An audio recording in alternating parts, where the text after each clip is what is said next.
ಬೀದಿಗೆ ಬಿದ್ದಿದೆ ನಟಿಯ ಕೌಟುಂಬಿಕ ಕಲಹ. ಹೌದು, ನಟಿ ಕಾವ್ಯ ಗೌಡ ಹಾಗೂ ಪತಿ ಸೋಮಶೇಖರ್ ಮೇಲೆ ಹಲ್ಲೆಯನ್ನು ಮಾಡಲಾಗಿದೆ. ಆದರೆ ನಟಿ ಕಾವ್ಯ ಗೌಡ ಪತಿ ಸೋಮಶೇಖರ್ಗೆ ಚಾಕುವಿನಿಂದ ಇರಿದು ಹಲ್ಲೆ ಮಾಡಿರುವ ಗಂಭೀರ ಆರೋಪ ಕೇಳಿಬಂದಿದೆ. ಜೊತೆಗೆ ಹಲ್ಲೆ ಮಾಡಿರುವಂತಹ ವ್ಯಕ್ತಿ ನಟಿ ಕಾವ್ಯ ಗೌಡರನ್ನ ಅತ್ಯಾಚಾರ ಮಾಡ್ತೀನಿ ಅಂತ ಬೆದರಿಕೆ ಹಾಕಿದ್ದಾರೆ ಅಂತ ಹೇಳಲಾಗ್ತಾ ಇದೆ.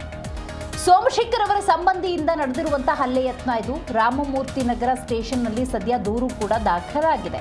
ಹಾಗಾದರೆ ಏನಿದು ಪ್ರಕರಣ ನೋಡ್ತಾ ಹೋಗೋದಾದರೆ ಬಹಳ ಮುಖ್ಯವಾಗಿ ನಟಿ ಕಾವ್ಯ ಗೌಡ ಕೆಲ ವರ್ಷಗಳ ಹಿಂದೆ ಉದ್ಯಮಿ ಸೋಮಶೇಖರ್ ಅವರನ್ನ ಮದುವೆಯಾಗಿದ್ದಾರೆ. ಸೋಮಶೇಖರ್ ಹಾಗೂ ನಂದೀಶ್ ಸಹೋದರರು.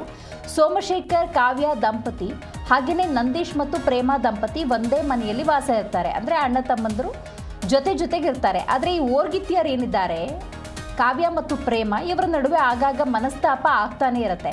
ಕಾವ್ಯ ಮತ್ತು ಪ್ರೇಮ ಸಂಬಂಧಿಕರು ಇತ್ತೀಚೆಗೆ ಮನಕ್ಕೆ ಬಂದು ಮಾತುಕತೆ ನಡೆಸುವಂಥ ಪ್ರಯತ್ನವನ್ನು ಮಾಡಿದ್ದಾರೆ. ಆಗ ನಡೆದಿರುವಂಥ ಗಲಾಟೆ ಇದು ಅಂತ ಹೇಳಲಾಗ್ತಾ ಇದೆ. ಈ ಸಂದರ್ಭದಲ್ಲಿ ಸಂಬಂಧಿ ರವಿಕುಮಾರ್ ಸೋಮಶೇಖರ್ ಮೇಲೆ ಹಲ್ಲೆ ಕೂಡ ಮಾಡಿದ್ದಾರೆ. ಅವಾಚ್ಯ ಶಬ್ದಗಳಿಂದ ನಿಂದಿಸಿದ್ದಾರೆ ಮತ್ತು ನಟಿ ಕಾವ್ಯ ಗೌಡಗೆ ನಿನ್ನನ್ನು ಅತ್ಯಾಚಾರ ಮಾಡಿಬಿಡ್ತೀನಿ ಅಂತ ಹೇಳಿ ಬೆದರಿಕೆ ಕೂಡ ಹಾಕಿದ್ದಾರೆ ಅಂತ ಹೇಳಲಾಗ್ತಾ ಇದೆ. ಸೊ ಕಾವ್ಯ ಅವ್ರ ಮೇಲೂ ಕೂಡ ಹಲ್ಲೆ ಆಗಿದೆ ಅಂತ ಹೇಳಲಾಗ್ತಾ ಇದೆ. ಸದ್ಯ ಸೋಮಶೇಖರ್ ಅವರನ್ನು ಖಾಸಗಿ ಆಸ್ಪತ್ರೆಗೆ ದಾಖಲು ಮಾಡಿ ಚಿಕಿತ್ಸೆಯನ್ನು ಒದಗಿಸಲಾಗ್ತಾ ಇದೆ. ಇನ್ನು ಕಾವ್ಯ ಅವರ ಅಕ್ಕ ಭವ್ಯ ಏನಿದ್ದಾರೆ, ಅವರು ಪ್ರೇಮ ಇರ್ಬೋದು, ಅಂದರೆ ಕಾವ್ಯ ಅವರ ಸಿಸ್ಟರ್ ಪ್ರೇಮ ಹಾಗೆಯೇ ಭಾವ ನಂದೀಶ್, ಪ್ರಿಯಾ ರವಿಕುಮಾರ್ ಇವರ ವಿರುದ್ಧ ರಾಮಮೂರ್ತಿ ನಗರ ಠಾಣೆಯಲ್ಲಿ ದೂರನ್ನು ದಾಖಲು ಮಾಡಿದ್ದಾರೆ.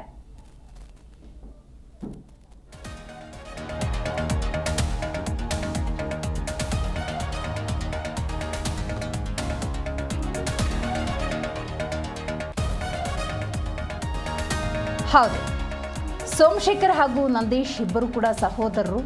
ಸೋಮಶೇಖರ್ ಪತ್ನಿ ನಟಿ ಕಾವ್ಯ, ನಂದೀಶ್ ಅವರ ಪತ್ನಿಯ ಹೆಸರು ಪ್ರೇಮ. ಅಂದರೆ ಅಣ್ಣ ತಮ್ಮದಿರಿಬ್ಬರು ಒಂದೇ ಮನೇಲಿ ವಾಸ ಇರ್ತಾರೆ. ಆದರೆ ಈ ಕಾವ್ಯ ಮತ್ತು ಪ್ರೇಮ ನಡುವೆ ಆಗಾಗ ಸಣ್ಣ ಪುಟ್ಟ ವಿಚಾರಕ್ಕೆ ಅಸಮಾಧಾನ ಅನ್ನೋದಿರುತ್ತೆ. ಆ ಸಂದರ್ಭದಲ್ಲಿ ಏನಾಗುತ್ತೆ, ಮನೆಯವ್ರು ಕೂತು ಈ ಸಮಸ್ಯೆನ ಬಗೆಹರಿಸೋಣ ಅಂತ ಹೇಳಿ ಸಂಬಂಧಿಕರು, ಅಂದರೆ ಪ್ರೇಮ ಅವರು ಕಾವ್ಯ ಅವರ ಸಂಬಂಧಿಕರು ಬಂದು ಮಾತುಕತೆ ನಡೆಸುವಂತಹ ಪ್ರಯತ್ನವನ್ನು ಮಾಡ್ತಾ ಇದ್ದಾರೆ. ಸದ್ಯ ಪ್ರೇಮ ಸಂಬಂಧಿಕರು ಮನೆಗೆ ಬಂದಾಗ ಆಗಿರುವಂಥ ಗಲಾಟೆ ಇದು ಅಂತ ಹೇಳಲಾಗ್ತಾ ಇದೆ. ಈ ಸಂದರ್ಭದಲ್ಲಿ ರವಿಕುಮಾರ್ ಅನ್ನುವಂತಹ ವ್ಯಕ್ತಿ ನಟಿ ಕಾವ್ಯ ಗೌಡಗೆ ನಿನ್ನನ್ನು ಅತ್ಯಾಚಾರ ಮಾಡಿಬಿಡ್ತೀನಿ ಅಂತ ಹೇಳಿ ಅವಾಚ್ಯ ಶಬ್ದಗಳಿಂದ ನಿಂದಿಸಿ ಬೆದರಿಕೆಯನ್ನು ಹಾಕಿದ್ದಾರೆ. ಈ ಸಂದರ್ಭದಲ್ಲಿ ಆ ರವಿಕುಮಾರ್ ಅನ್ನುವಂಥ ವ್ಯಕ್ತಿ ಸೋಮಶೇಖರ್ ಮೇಲೆ ಚಾಕುವಿನಿಂದ ಇರಿದಿದ್ದಾರೆ ಅಂತ ಕೂಡ ಹೇಳಲಾಗ್ತಾ ಇದೆ. ಸದ್ಯ ಸೋಮಶೇಖರ್ ಅವರನ್ನು ಖಾಸಗಿ ಆಸ್ಪತ್ರೆಗೆ ದಾಖಲು ಮಾಡಿ ಚಿಕಿತ್ಸೆಯನ್ನು ಕೂಡ ಒದಗಿಸಲಾಗ್ತಾ ಇದೆ. ಸೊ ಕಾವ್ಯ ಅವರ ಸಹೋದರಿ ಭವ್ಯ ಏನಿದ್ದಾರೆ, ಅವರು ಈಗ ಸದ್ಯ ದೂರನ್ನು ದಾಖಲು ಮಾಡಿದ್ದಾರೆ. ಯಾರ್ಯಾರ ಮೇಲೆ ಅಂತ ನೋಡೋದಾದರೆ ಈ ಸೋಮಶೇಖರ್ ಅವರ ಸಹೋದರ ನಂದೀಶ್ ಹಾಗೆಯೇ ಅವರ ಪತ್ನಿ ಪ್ರೇಮ, ರವಿಕುಮಾರ್, ಹೀಗೆ ಪ್ರೇಮ ಸಂಬಂಧಿಕರ ವಿರುದ್ಧ ದೂರನ್ನು ದಾಖಲು ಮಾಡಿದ್ದಾರೆ.